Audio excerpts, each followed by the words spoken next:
Billing by the hour never reflected value, and it rewards inefficiency and penalizes innovation. There's an agency that we worked with. We moved from charging hours for both their strategy services and packaged that with their design services. They were able to sell that back to the same clients, and they sold it at a 66% higher price point. Is AI the nail in the coffin for a billable hours model? It absolutely is.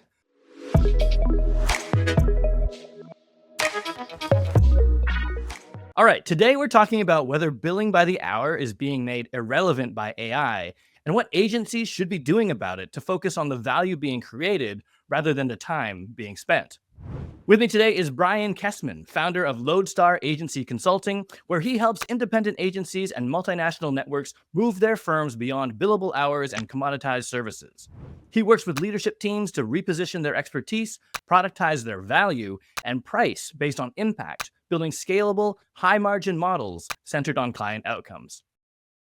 Brian, thanks for being back with me today. No, it was my pleasure. Thanks for having me back. This is always a lot of fun. I always love having you on the show. You've been doing such interesting stuff lately. You and I, we've been collaborating for years. And what is happening right now is just like so of the essence. I teed it up at the top, but my community is buzzing about this idea of, what becomes of time and materials, what becomes of billable hours, in a world where AI is getting things done faster. It's not the only question. I know that some of the work that you've been doing to work on different pricing models, in some ways predated the sort of big wave of AI that we're dealing with right now, but it's just so top of mind. So I thought I would just dive in with like the hot question. And for me, like I personally have had some issues with time and materials contracts and like the whole billable hours model because there's never any incentive for my teams to work faster. Either they lie on their timesheet because they got something done faster and then we still want to bill for the whatever 5, 10, 15, 40 hours that we said it would take, or they're just billing their time as less time being spent. And, then they're kind of getting the whip because they're like, well, how come you're not billing out as much as we thought you would? So my hot question is this: is AI the nail in the coffin for a billable hours model? It absolutely is, I think, but it's not that AI is actually breaking the model that we've all been using, right? That model is working exactly as it was designed. It's just not built to capture the strategic value that agencies are actually providing. And so what we're seeing, right, is what AI has done is to make that misalignment just impossible to ignore any longer. It's impossible to tolerate. Billing by the hour has really never reflected how clients perceive value anyway. And it rewards inefficiency and penalizes innovation and completely misses the impact that great agencies deliver. And so it's just that it's the wrong model. And AI has really exposed just how outdated it really is. But I got to say, the shift isn't just about changing how our revenue model, essentially. It's about changing what we sell, how we sell it, and how we deliver it. And ultimately, it's how we scale the value that we create. And that's what I'm excited to dig into with you today. Awesome. Yeah, I love that. And like not knocking the sort of billable hour where I kind of the quintessential billable hour for me is like lawyers. And for some reason that value makes sense because I'm like, I have no idea, where the law might take me. I'm in your hands, right? I trust you. The value for me is that you will take the time and your knowledge of the law to help me navigate towards my goal. And I'm not like I personally, I'm not the person like, show me the timesheet. Yes. Show me the half hour you spent where you drafted this paperwork. It's typically not how I look at it. Whereas agency, like it's been that model where it's almost like been just convenient because I think it started that way, right? Where it's like, we're not sure what we want. We trust you, bill us by the hour. And, let's like try and stay within this budget. And now it's like far more scrutinized, but I think folks do it because it's easier in theory, right? You get paid for every hour of work that you do. And it's not like super high margin stuff, but at least you're like covered. So in some ways it's seen as less risky than like a fixed price engagement where like an agency would have to sort of manage the profitability within that fixed amount. But I guess it begs the question, which is like beyond fixed price and like time and materials, like what is the alternative? Are we talking about value-based pricing or are we talking about another model that might make more sense? Where do we go from these models that we've been like sitting on, resting our laurels on for years? Yeah, so the hourly model has been easy and convenient for sure. It hasn't really forced agencies on a large scale to rethink their value, right? We've seen a lot of comfort around defining our value based on the billable hour, but we need to go past that. And we've seen leading agencies shift their models well before AI, and they've been, doing extremely well by pricing their impact. Now we're just seeing there's no choice. Everybody has to go in this direction unless they want to compete on price. And that's not a winning situation. You asked if value based pricing is the way forward, and it's part of it. But the deeper shift is really moving from selling time to selling solutions. And that's so that value based pricing can actually make sense. There are multiple pricing models actually that align with this approach. We see fixed fee, Mhm. performance based, subscriptions, even licensing IP.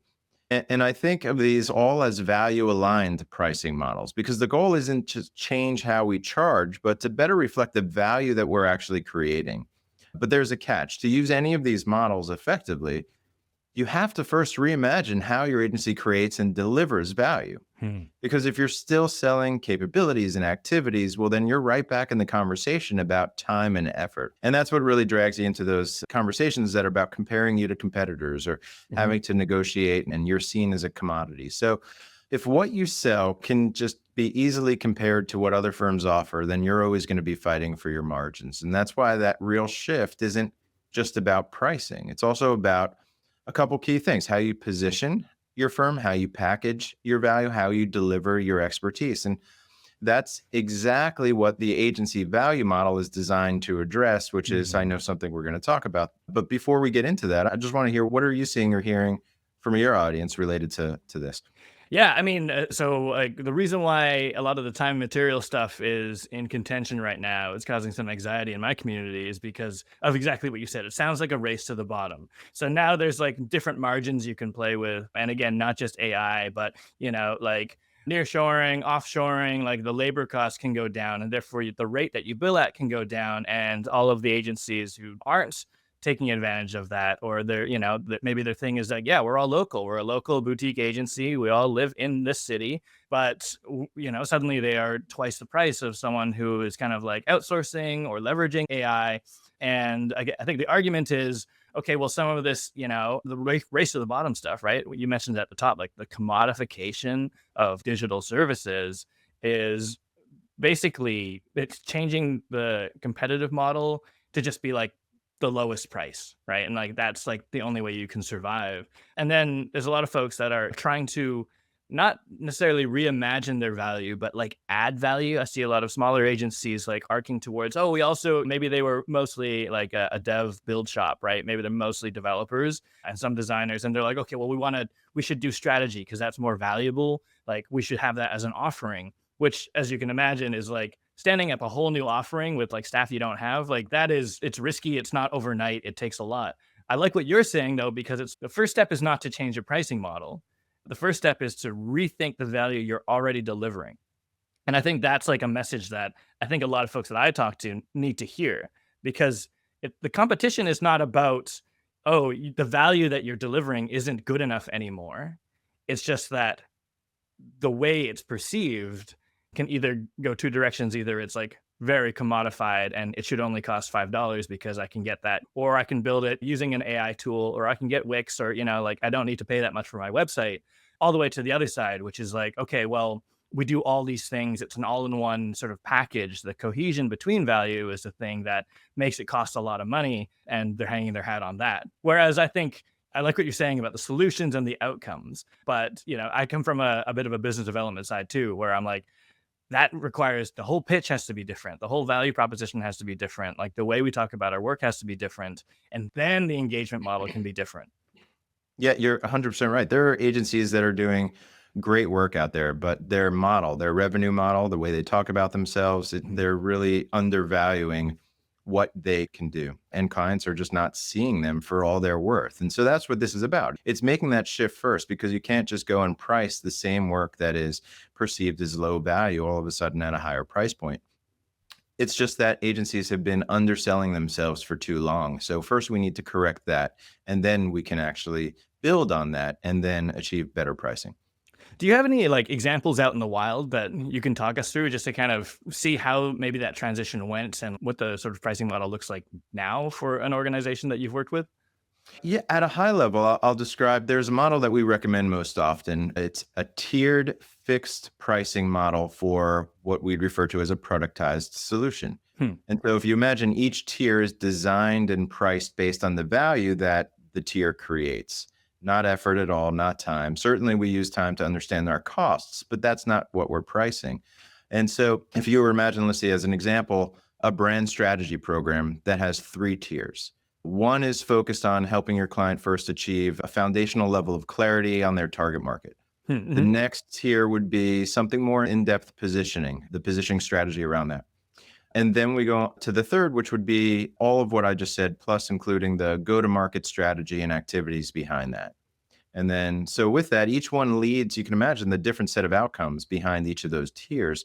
But I need to say that this example is pretty simplistic just to make the point of how to structure the offerings. But we do need to push past any sort of thinking about existing services, because that's what I'm describing, the traditional brand strategy type of service. What we actually need to do is not start from a place of services, but start from the problem that you're solving for your client. Mm-hmm. And there's more to that. I want to unpack that. It's your best fit client, not just for any client, but who are the clients that value your expertise the most, that gain the greatest benefit and impact from your services, because you're going to be able to hone in on their problems better than others. And so when you can then extract what are the high value problems of those best fit clients, that's the next step. Again, not any problem, but the problems that live at the higher ends of the value chain, because we do want to elevate agencies away from execution and production as we see that being taken over either by in-house teams or AI. Mm-hmm. So what are those high value problems of your best fit clients? And at that point, we can now think, what is the most ideal solution that we can design to solve that problem? And yes, we'll pull from our existing services, but what else can we do that we are uniquely qualified to develop on top of existing services? And that leads us to, how do we leverage AI? We haven't done that. This is the opportunity to build either proprietary products or a hybrid of a people-powered and AI-powered type of offering. And so that's where we can then start to innovate and then differentiate through these solutions, and then finally put it into the tiers and frame it with the proper value and so on. You tapped into the big thing that I was thinking of, which is like, for some agencies I've worked for in the past, who I won't name, it's exactly as you described. They understand the service they provide, but they didn't really understand the problem they were solving. And sometimes the business model is like more clients from anywhere, right? Like the sort of maybe like a geographic, like back in the early 2000s, right? You could dominate a region. You could be like, cool, we did everyone's website, from like the pizza place to the political party to this industrial manufacturing company, all in this city. And they come to us because we're local. And then, we didn't really develop that depth of understanding of the problem. Whereas I've been talking with more agencies lately that are more industry aligned. They go very narrow into their niche because they can understand the problem. They have confidence that they understand what those problems are with their best fit clients. They understand their client's business in enough depth, and they have enough confidence that they understand that that's part of their pitch. And they can go, we really understand orthodontics. We really understand real estate. We really understand real estate in this particular market, and developing the expertise of the client business, not necessarily the expertise, well, in tandem, I guess, with the expertise that you offer as an agency. But fundamentally, those are your tools to build the house, not like putting your tools out on loan for an hourly rate. Yeah, and so you're touching on sort of the next evolution of the next pattern and positioning that we're seeing across agencies, right? Normally, agencies will have positioned either with a category focus or a service specialization, right? So we're a digital agency for B2B brands, right? So that's the combination of both of those. And that was always strongest when you'd go into a pitch. If you can combine both a category focus and service specialization, you're in a great spot. Right. But now most of the industry is caught up, right? Many agencies have at least one or perhaps both of those types of specializations. And so we need to go deeper than that just to stay competitive or ahead of the competition, right? So what we want to do is go a level deeper based on the category and service specialization. Again, what are now those problems that we can solve better than other firms? and what are the outcomes that we can produce consistently because of how we work, the actual methodology, our philosophies, or rather the productized solutions that we've developed. Mm-hmm. And then we can show our proof of that, the proof points, the case studies, the stories. That builds the overall value framework that you use to communicate to clients, to the market. Does this tie into, because I've been seeing some of your posts lately, and I think there was you had a piece in Ad Age mentioning, and you called it out earlier, that your agency value model. Does that tie in? And if so, like, can you break down what it is and like why it matters for agencies right now? Yeah. So it's not just a pricing model. It is a full framework for how agencies, again, create, package, price, and deliver their value, but it's meant to help them do that in a scalable way. And so, as you said, it's the agency value model. And there's two connected systems that make up the entire model. One is the value creation system, which, if you think about this, it's more about how you define what your agency does differently and better than other options out there that your clients have available, right? And then it's where you start to design your structured solutions that reflect your expertise, which comes from your positioning.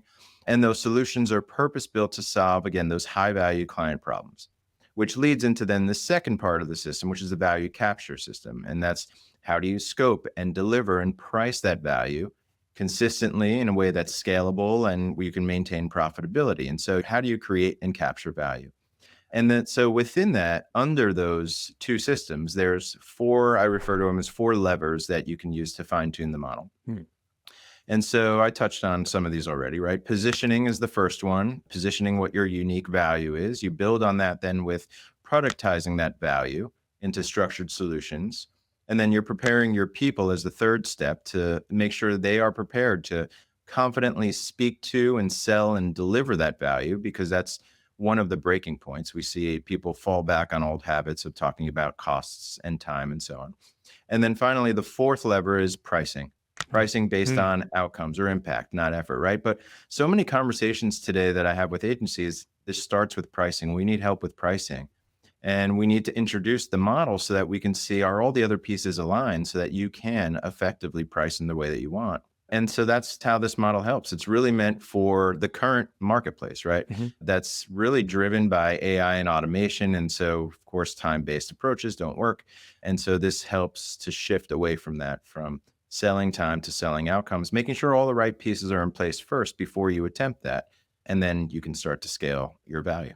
I like it as like a sort of transformation process, right? You kind of need to go through these things in order to, benefit on the other side. I guess to play the devil's advocate, some of our listeners might be thinking, well, that sounds like, brand strategy and positioning plus fixed price model. Ultimately, it's still sort of like this, you get this price tag, maybe there's different tiers, but functionally, my project manager audience are like, okay, well, we still have to manage time as our margin within this product. Is that true? What makes it more productized than just a fixed fee prepackaged offering? Well, so it comes down to the difference between what I refer to as productizing services versus productizing value. Mhm. I think that's the starting place for the answer to your question. I think when you think about productizing services, you can think of taking all the existing services you already do today and just thinking, how do we bundle them? And then we put a price tag on that so that we're not pricing any one of them, but it's a package, right? Mhm. Mhm. And that's great. And there are a lot of firms, companies, even outside of agencies that have been doing this for ages. And then there's the other side, productizing value, which goes to what I was sharing earlier, rethinking what that value actually is. It's not the services that the other example was, right? I mean, certainly clients are buying those services, but what they're really buying is a solution to a problem. And Mhm. so that's a different starting point. We start again from the place of the problem that we need to solve and the most ideal solution. And we think very differently about how we can solve it. And then from there, we frame it around the value of that solution. Whereas in the other example, if you're productizing services, it's largely, in most cases, still based on time, still based on effort to Mhm. deliver those services, as opposed to the impact of a problem, which is the starting point for the other example that I'm giving you, which is where we play, right? Mhm. Productizing value. And it's really important to think about that. A lot of agencies that we speak with that have attempted this before we get a chance to talk, they see partway through our engagements, there's this aha moment that happens. And they're like, oh, I see where we were going wrong, because we were always coming at it from a place of our inputs, the process, the phases of our work, the deliverables, Mhm. the actual capabilities and services. And we were always stuck in the same, we just felt like we weren't getting to that next level. And so when you can start from a different place, and it's actually one of the hardest steps is really defining those problems you're uniquely qualified to solve. Mhm. And there are so many pieces that need to be connected to lead up to the ability to do that. And when you do, then you can design some pretty compelling solutions. And we could talk about the results we've seen in our clients' work, but and all that. But I just wanted to pause there. I mean, I think that answers your question. Oh, 100%. No, it absolutely does, because the scrutiny becomes different. The scrutiny is not about getting it done, getting the things done that we said we'd do. It's scrutinizing the impact. That's actually what the sort of client scrutiny becomes, and that's what's different than the fixed price, like standard fixed price stuff. Like, here's the list of stuff that you said you'd deliver, and did I get it or did I not get it? You haven't delivered that last one. I don't care if you're at budget right now, but I still want that one more thing, whether or not it's going to change my business. Versus, hey, I'm seeing impact and value coming out of the work being done, whatever that work is. Like, you guys clearly understood how to solve my problem, and I'm measuring it now. I'm feeling the benefits already. And I don't know if this is what you meant when you were talking about tiered earlier, but there's almost these stages of benefit too, right? Like, not just doing one big whole, yeah, this is our one mega product, and probably it's going to solve your problem at the end. And if not, we have your money. But like, the, hey, let's get you to a stage where you are getting value and you are experiencing the impact. And then let's go to that next thing. And then let's go to that next thing. And sort of like, I've been hearing the word speed to value a lot lately. But yeah, let's getting to that impact sooner, not having a big sort of monolithic project or monolithic offering, but let's get you to, let's solve that problem. Let's put the bandage on the wound, and then let's figure out like where to go next. And you're going to start feeling better right away. Yeah, there are so many great things about what you said there. I want to touch on a few of them and just build. So one thing, even before what you had just said, you started talking about client focus. What are clients focused on in more of a service-based type of model? Well, they're focused on the service, and when are they getting that next thing? And so when we see agencies try and shift away from billable hours, one of the first places they go is to price a deliverable. We'll stop pricing hours and we'll use a fixed fee for a deliverable, Mhm. and now we'll sell that. But if the rest of the model is not in place, it's just basically you're changing your billing methods, your invoicing, your contract, but nothing else has changed. Mhm. So one, you have all of these still remaining internal chaos and operational challenges internally that we see in so many agencies. And two, there's not enough proof to have a conversation with procurement or any price-driven buyer that proves you can solve this problem better than other firms, because Mhm. really, as they ask questions and dig deeper, you look just like any other agency. So we do need to still change that model. But in terms of where it keeps clients focused, you're absolutely right. If you're selling a deliverable, then a client is focused on, when am I getting that deliverable? Is that deliverable done? Is it complete to what I was expecting? If you're selling retainer or agency of record type relationships, which we don't see many of today, but they're still out there, well, then what you're really selling is access, or at least that's where you're Mhm. pointing client focus. Well, if I have you as my agency of record, I need to be able to access you for, and it does tie to hours, of course, but it's on demand, right? And Mhm. so that's what they're focused on.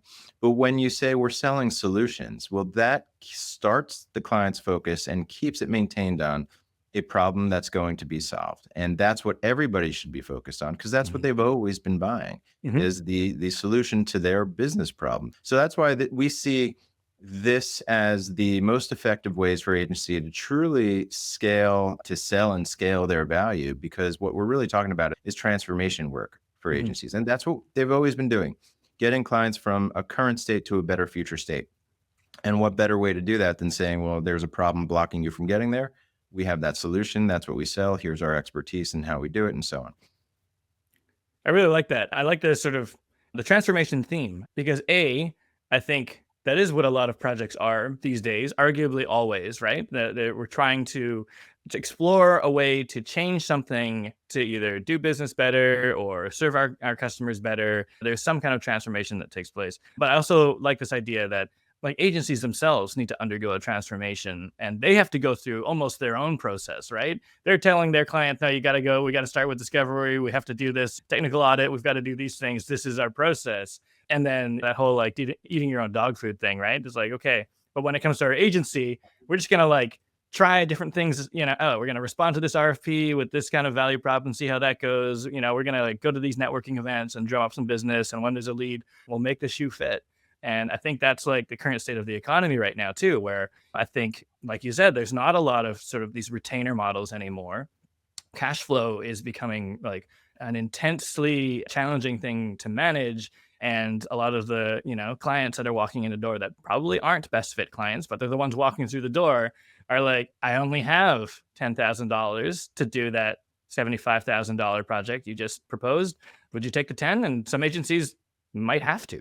Not saying do that entire scope for $10,000 instead of $75,000, but they're like, okay, well, we need cash flow to like, keep our people working and having livelihoods, and we have to follow this race down to the bottom. But what I like hearing is that they probably do have a lot of superhero powers in their category and in their service offering that they can lean into as long as they're kind of sitting down, taking the time to like reframe the value that they deliver and how they sell that and how they promise it. You said the word proof earlier, and I don't know if this is what you meant, but I was like, yeah, how can you, after you've done time materials or even just like fixed price, like services engagements, how can you deliver the proof that you can solve the problem, that you have solved the problem in the past? I go to like case studies, but I almost go to like measurement as well. And maybe we can get there like a little bit later too, in terms of like, yeah, how do you become the agency that's accountable for the impact? Whereas normally it's kind of like job done, you kind of like walk away and go to the next client, next project. We don't know if it had the impact. And frankly, no one's really held our feet to the fire there. But I think that would be like the sort of the other bit. But I wondered if first we can kind of go into like the transformation bit, because there's always friction at an agency of any size, arguably an organization of any size, to like get everyone rallied around that kind of change. And I know a lot of agencies, like you've probably worked with agencies who you mentioned about the epiphany point, right? In other words, there was friction and it was hard to get up the hill. And then you get to this epiphany point, you're like, I get it now. And then it's all sort of like smooth sailing from there. But like, what is some of the friction that you run into with agencies? And like, are there different like sort of levels of transformation? Are there maybe like 4 stages of transforming away from billable hours? A little 4-step program that kind of makes it easier for agencies to digest while also still doing business?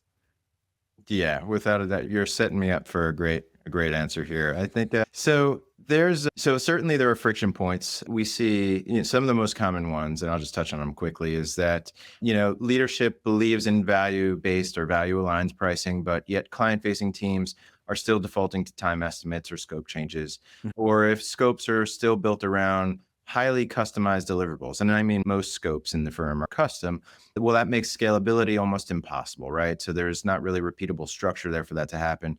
Or if sales and account teams are still speaking the language of hours and cost and effort and service, not value or expertise, well, then things will fall apart when you have that client you mentioned that says, I only have 10,000 for that $40,000 project. Mm-hmm.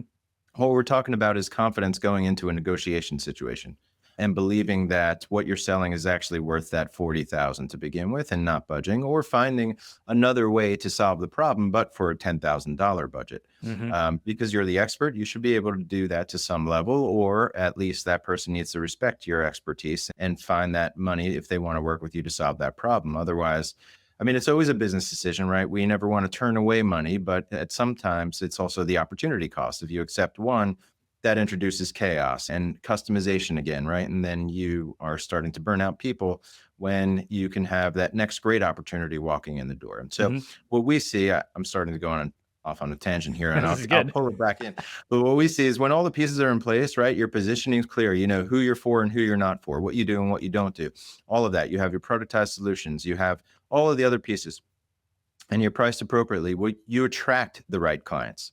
Right? You attract more of those right clients, or those clients that come to you that may not be the perfect client. They start to see it your way, and it's a lot easier to navigate them to the right way to approach this and at the right price point. And I've heard many firms say they somehow magically find the dollars to do it the right way as after they have this conversation with their clients. So all that aside, let's talk about the shift that has to happen internally. So there are 4 shifts that we talk about a lot. And so the first is the philosophical shift. And so it's really about mindset. And some of the tensions I described before are based on not having that right mindset. And so we need to redefine, and we've touched on this, what your agency actually sells, or more accurately, what your clients are really buying from you. And I think I said some of this, that they're not buying strategy and media, creative, or production.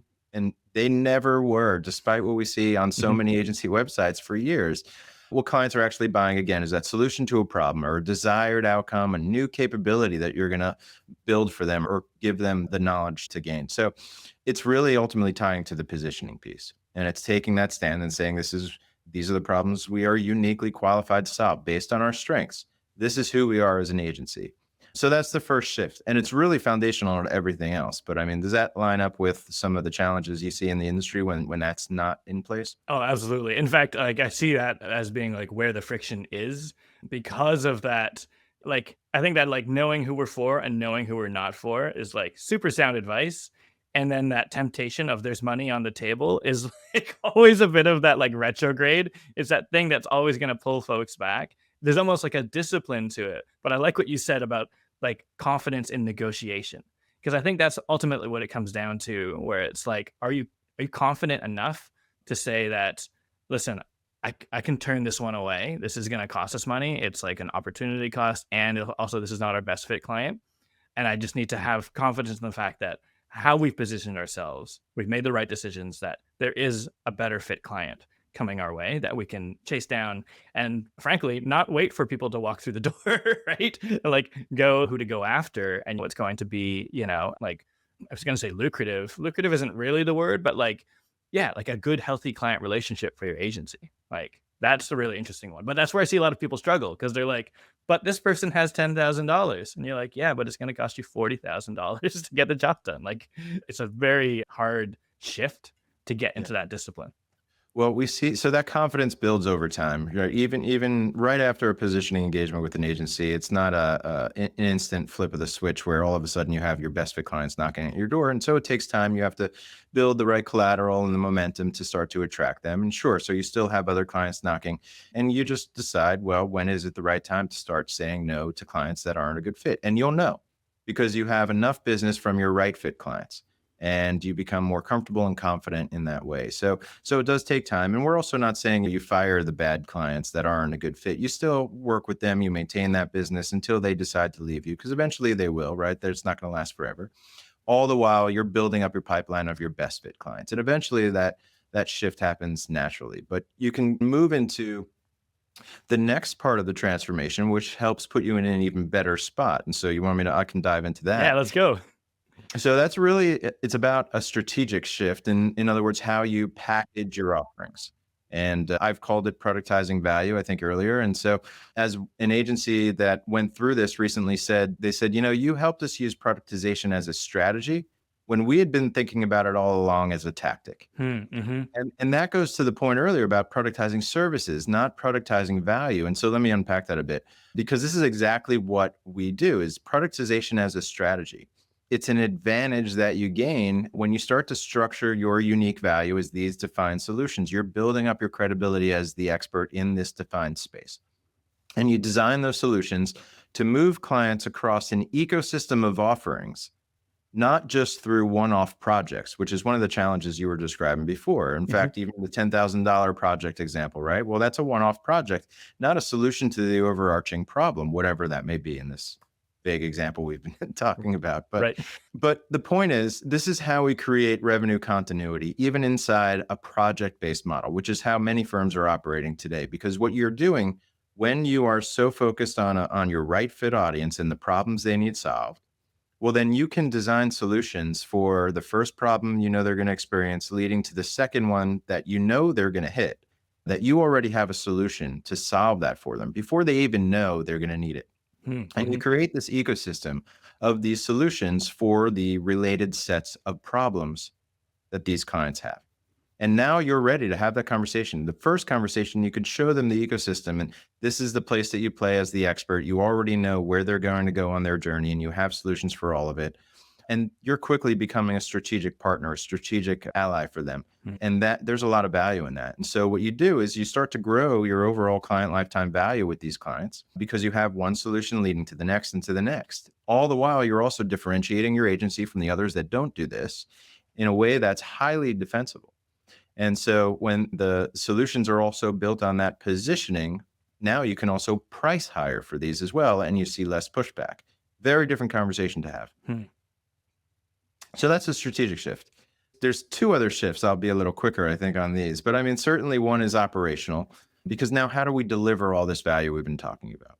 And so what we need to do is train teams to speak to and sell this value, to have that confidence, as you said. But we also need to figure out, how do we create leaner team structures? We need to move away from bloated teams that we've seen in agencies. You get in a room, a meeting for a project, you have 20 or more people in the room, 5 or so don't even know why they're there, and everyone's billing by the hour. And so what we need to move towards is lean, creative product teams, is how I refer to them, Hmm. and leveraging agile workflows and repeatable ways of working built on the frameworks from the solutions. And because your offerings are now so well structured, you can also start to apply AI and automation in the right places, because you have Hmm. this repeatability. And we're not talking about cookie cutter work product. We're talking about repeatable underlying processes and frameworks that help you create better work, to carve out the space and time for you to have all the time you needed for strategic thinking or for production or creative. Because you can't really automate if there's still operational chaos. How do you automate that? How do you apply AI in a repeatable way? Mhm. And we see that still with a lot of firms. So we need to do that. And then finally, how do we measure our value? Ah. Okay. And so I know you wanted to talk about this. Yeah. And actually there's a couple dimensions to this, but I'll start here where we need to first redefine what success looks like. So how do you measure performance? If we're not looking at billable hours, right? We're moving away from a culture of utilization to a more of a culture of accountability. Have we delivered the value that we said? And so the results, when we know we're doing it right, when the model's working, we see the adjusted gross income per FTE of a firm dramatically increase. We look at the margin per solution that you're offering, because these are repeatable solutions. You can do that. There's not custom engagements to the same degree as before. Or you look at margin per team, because the creative product teams I mentioned are typically fixed teams. They stay together to deliver a related set of solutions. We look at client lifetime value. We look at how long it takes to close deals, because deals tend to close faster with this model. We look at Mm. percentage of recurring revenue that you're able to carve out. Most firms, they start at 0 when we work together, and we start to build up to a greater percentage. We're aiming for at least 30% as the low goal there. And then most importantly, though, is client outcomes achieved, right? Did we deliver what we said we would by the time that we said? Did we solve the problem? Did we hit a meaningful business goal? Did we leave them with a new capability? And so that's how we know when the model's working, because you're measuring value and you see that value increasing in all the areas I mentioned. Requires some access to their side of measurement as well, like the client side. Well, so a lot of the metrics that I shared are more agency performance. How do we measure our agency's performance? Mhm. But you're absolutely right. Well, for the latter part, right? For the Mhm. outcome, did we deliver those? Yes, but that's not always available to you. Right. And so that goes to value-based pricing and why that's a challenge sometimes, right? Do we know how much value we're actually creating for the client? Do we have access to their metrics? Do the clients even have the right tools in place? Right. Are they allowed to share that with us? So there's a lot of moving parts on that side. We don't always have access to that information, and we don't always have the right people in the room to make the decisions to give us access to that information. So again, a lot of challenges. So what we see and advise is, rather than, so two ways to create value-based pricing. One is we co-create or co-define what value means with our clients, Mhm. with the right people in the room, to create what we call a scope of value instead of a scope of work. I like that. Right. And we do that in the form of a success workshop at the beginning of a project. Mhm. And so the agencies that have done this, they call it their own thing, but it's the same type of process. We have the right players in the room to make the decisions about different types of pricing models that we can Mm. use in this work, and getting access to the right tools and the metrics. And if we know that there are gaps in the metrics and what they can and can't track, well, then that informs just how we're going to structure that agreement. But we're in a much better place to now have a true value-based agreement with our client. The other way to create a value-based agreement is more of, I usually refer to it as either estimated value or sort of assumed value, where you don't have the same luxury of having this conversation. You don't have those Mm. metrics. So based on your expertise in your area of focus and knowing the value of your solution and past case studies and the benefits it's provided to clients, you can make an estimate of what's the range of value for this client, and you price based on that, right? And it might be completely off base, right? And it may not be. Over time, you get much better at this. But you also have to consider, what's the client's situation, right? Mhm. What's their sense of urgency? Are you the only one that they know that offers what you do? All these other things play into your pricing leverage. and how to price. And then, of course, we use the 3 different tiers, which increases your odds of closing the deal rather than losing to a price. Because instead of a yes, no answer to a single price, it's which option is right for you. Right. And you can always, say, well, we have some add-ons to customize. If it's not exactly what you're looking for, we can adjust some of these options. Anyway, that's the way to do it. I feel like I got off track here. No, it's good. Because what I really like about this is that the model is almost based more on like strategic partnership. It's like a partnership with like a longer term partnership with your clients. Coming back to that like sort of retainer relationship, the reason why a retainer model was attractive in the first place was because, well, for at least in my experience, was you understand our business, you're deepening your understanding of our business. And yeah, we want to be able to call on you whenever we need your services. We're going to treat you like one of the team. But really the value is that you get us. And this kind of is, as you mentioned, not the same as a retainer model. It's more based on like impact and value, but it really sort of creates that partnership like from the get-go. And that's part of what the value is, not how fast can you create a wireframe, but how likely is it that you are going to create a wireframe that really connects with our customer and our strategy and our target market and what we want to do with the experience on a website or what have you. And therefore, it's not really, the scrutiny isn't about like, well, how long is that going to take you? It's okay, well, like, how are you going to make sure that it's a fit for what we want to do for a strategy? Prove to me that you understand what the mission is, like what our problem is and how you can solve it. Which, I mean, I don't know, maybe that's like an opportune time for me to ask the elephant in the room question, which is like, where's the project manager in all of this? Because normally we're like, oh, did we deliver the thing on time? I guess we're done. And there has been all this dialogue, especially from the Project Management Institute and others, about how we need to be accountable for the value that we deliver. We are value delivery specialists. We are not just hit the iron triangle, deliver what's on the checklist and then move on. But I think the big question is like, cool, like, what does that look like? Not everyone has really sort of painted a clear picture of how a project manager might go about supporting a value-based model when we've just been trained to make sure deliverables happen on time. Yeah, 100%. So this is one of the pieces I was most excited to chat with you about because, well, obviously I know your audience and I come from a project management background going back many, many years. So it's never been a project manager's job in my eyes to just manage schedules, tasks, and utilization and all of that, right? It's always been about leading the team toward the successful project. And now in some firms, right, we used to define success as, well, is it on time and on budget and were our clients happy? But in this model, we're looking more sharply at the outcome. Did we produce the outcome? And that's what it needs to be about, right? Project managers need to see themselves less as the task managers, and many already have evolved well past that. And we need to move into the space of being outcome leaders. And so how do we lead the team toward that? And so in this model, it's so much less about how busy are we? Did we track all of our time in order to know who's actually productive? Well, timesheets have never told us who's productive. They just tell us someone tracked this many hours. We don't know what was actually produced in that time. And so we need to measure how valuable we are, but not necessarily at the individual level, at the team level, because we're all working together. We're all sharing the accountability of producing that outcome.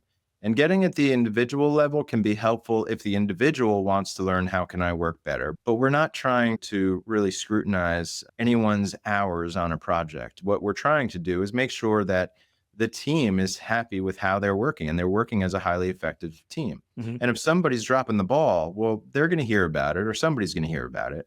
But we don't need a timesheet to tell us that. And so we really want to look at these metrics at the team level, because that's the unit of value or the machine or the system that's pushing out the value for the firm.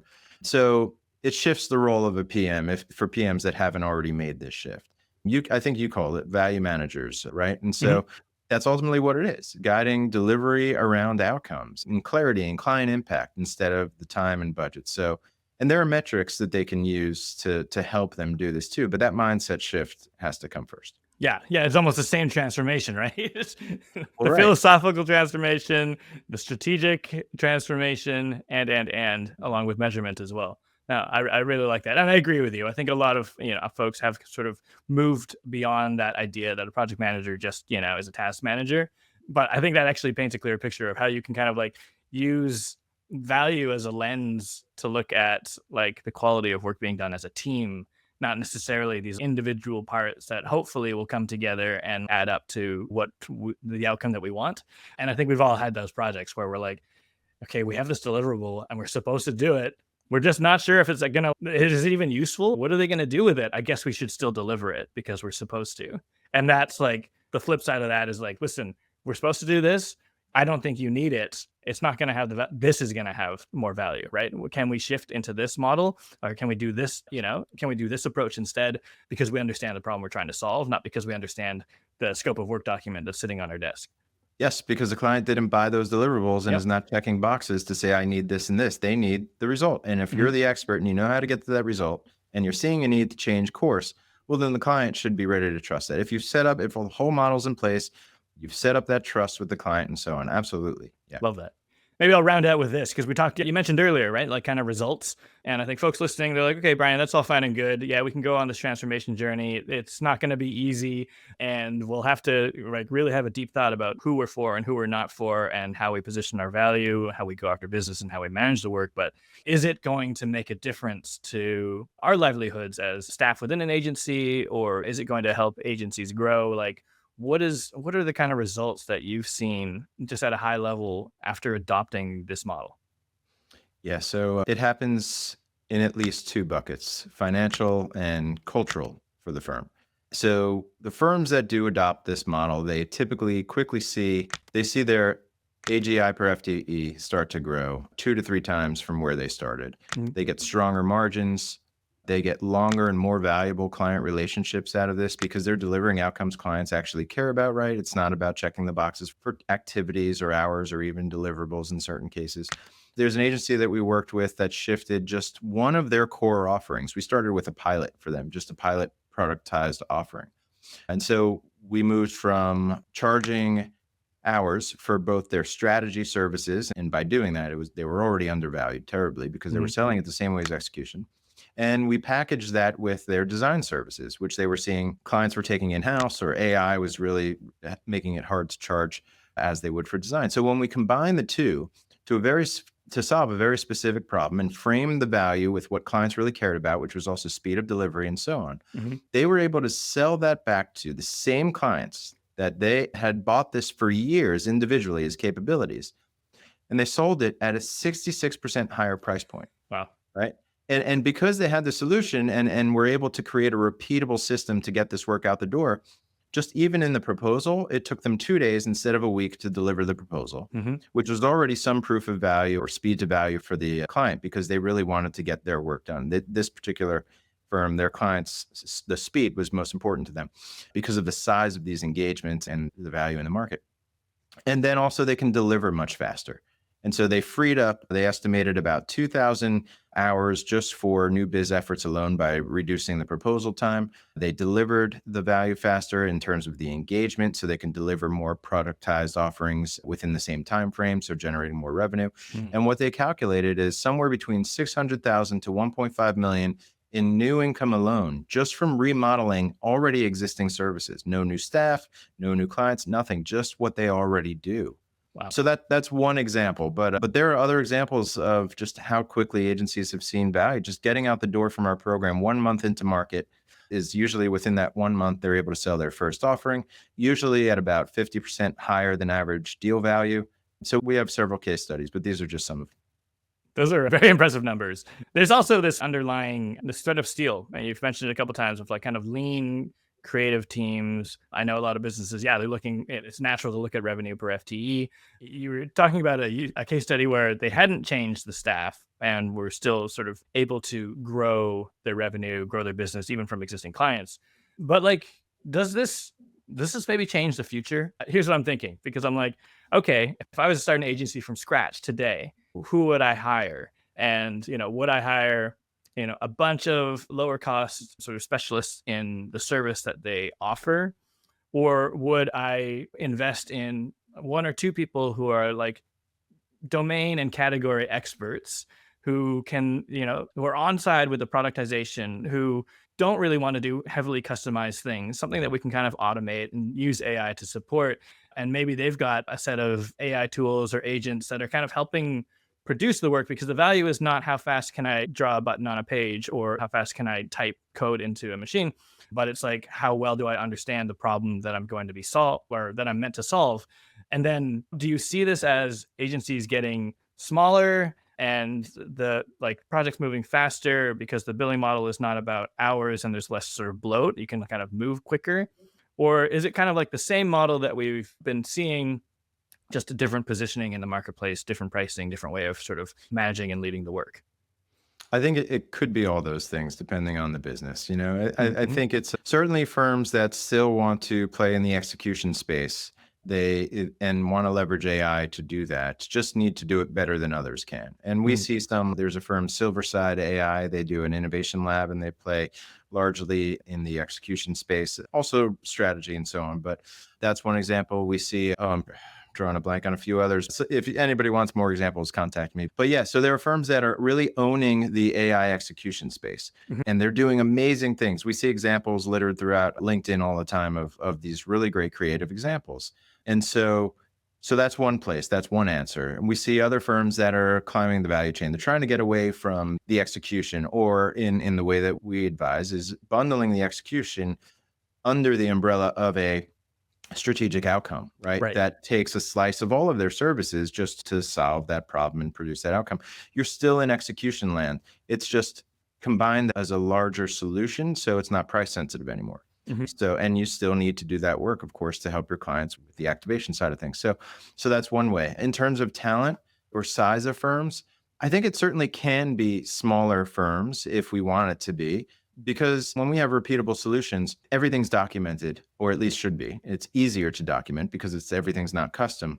Mhm. By the way, we can still do custom work. We just better be charging a premium for it, Right. Right. Yep. for what it's worth. But the repeatability aspect, you can document that easily. You can use AI to automate much more easily in that model. And in that way, you can onboard people much faster. You don't have to rely on senior talent as much in that case, because the learning curve is shorter and you're not relying on one or just a few experts in the firm, because now everybody Mhm. knows how to do this. And on top of that, they also can invest their time in making these solutions better, right? They can really craft something that is much better than where they started with these solutions, is when the team's dedicated to that and the documentation's there and experimentation is allowed and all of that. So then it's up to the firm. Do we want to just stay our size, or do we want to deliver more of our creative solutions and then we expand from there? Mhm. Absolutely. So it's really the business decision at that point. And you can always expand into other markets as well, delivering the same solutions for a new space, or focusing on a new problem in the same space, or just trying to create another model like this for a whole new category and for a whole new set of problems. So there's always those expansion opportunities. But once you've done that, you've created this model, you know how to replicate it. It's so funny because it never occurred to me until just that very moment. Like, we talk about productization and it's kind of like a repackaging, but like actually the folks within that kind of become product owners, right? Like what you're saying about tweaking and expanding the market. And it's like, what can we do with this product? Not, how fast can I type or move a mouse, but like, what can I do with this offering that delivers value? How can I change it? How can I tweak it? And that's kind of what the craft becomes, more than the actual execution. Like you said, the learning curve is different. You might not need the hyper senior people. It's an interesting landscape. It's an interesting way of looking at it. And I like your other point about the fact that part of it is like, yeah, deciding who are we for and who are we not for. But the other side is true. There's people looking for different things. There's folks who are like, yeah, like give me the AI agent agency. I don't even want to deal with a human. That's fine. I'll do the self checkout, even though I know there's a human. Or the people who are like, no, no, no, I'm gonna go to the bank teller rather than the ATM. I really want someone to like, co-create with me and help solve a problem. The market is not just a flat monolithic buyer. There are people who want different things and want different interactions with their agency and different models to sort of purchase value so that they can have continuous problem solving capability. Yeah, absolutely. But I will say there's also a whole nother level of agency, which are the ones that are changing their business model completely in terms of what they're building with AI, even beyond the services, just done a little differently. Mhm. These are proprietary AI tools or platforms and so on. And so that's a whole nother level that we'll see the majority of agencies, I think, start to go into. We just see Mhm. some leaders out there already with AI sentiment analysis tools that they're selling for part of the fixed fee brand strategy sprints. bundled into that. Content models, AI augmented content models, certainly other types of tools that they're licensing for recurring revenue and so on. So it fits that value model you mentioned earlier. You mentioned subscriptions and licensing, and I was like, really? How's that going to work? And now I'm like, oh, okay, I get it. yeah. So when we talk about productizing value, it's another reason why we don't say productizing services, because that implies people. We're productizing value. That could be software, it could be people, it could be a hybrid, it could be whatever. We're just productizing value. So That's super interesting. Very, very interesting. Brian, you mentioned it earlier. People can reach out to you. How can people reach out and learn more about what you do? And yeah, just sort of see how this can fit within their agency. yeah, great. Well, check out our website, lodestaragencyconsulting.com. We have a newsletter there if you go to the blog section. But I'd say if you actually want to go further than that and evaluate how well your own agency's value model is set up to do what we've been talking about, create and capture value, there's a free online assessment, which we'll have linked on our website. 12 questions, less than 3 minutes to complete, and you'll get some detailed advice back. And then, of course, find me on LinkedIn. Amazing. Yes, I will include all those links in the show notes. Brian, thank you so much for spending the time. It's always a pleasure having you on the show. Same here. Thanks so much, Galen. This was fun.